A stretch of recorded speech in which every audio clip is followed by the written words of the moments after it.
Good morning sir. Student, আমিও student, আপনাদের মতোই স্টুডেন্ট। ওকে, আরে মামা বুঝোস না, আদু ভাই আদু ভাই।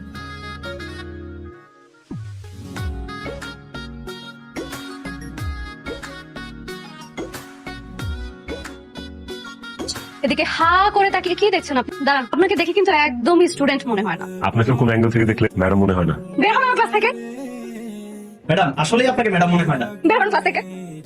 শোনো, তোমরা খাবারটা রেখে চলে যাও, আমি খেয়ে তোমাদেরকে রিভিউ দিয়ে জানাবো খাবার কেমন হয়েছে। ওকে, আমরা তো ভাই আপনার কি বন্ধু বলবো না বড় ভাই বলবো? অবশ্যই বন্ধু বলবা, বন্ধুত্বের কোনো বয়স নাই, ঠিক আছে? ছেলে ভর্তি হয়েছে, ছেলেটা এত বেশি বেয়াদব আমি আর নিতে পারতেছি না।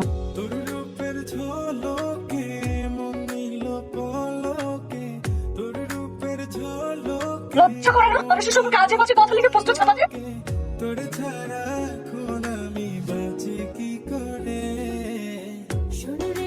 ম্যাডাম, এরা আপনার নামে উল্টাপাল্টা জিনিস লিখে দেয়ালে দেয়ালে টানেছে।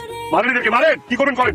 ওরা আমার স্টুডেন্ট, ওরা একটা ভুল করতেই পারে, তাই বলে আমি ওদেরকে মারতে পারি? কি বুঝলি? এই হচ্ছে মায়ের জাত। তোরা দুইটা অন্যায় করছিস। প্রথমত একজন নারীকে অসম্মান করছিস, দ্বিতীয়ত শিক্ষিকা হয় তোদের, গুরু হয়, গুরুজনের অসম্মান করছিস। মাফ চা, মাফ চা, মাফ চা। না না, it's okay.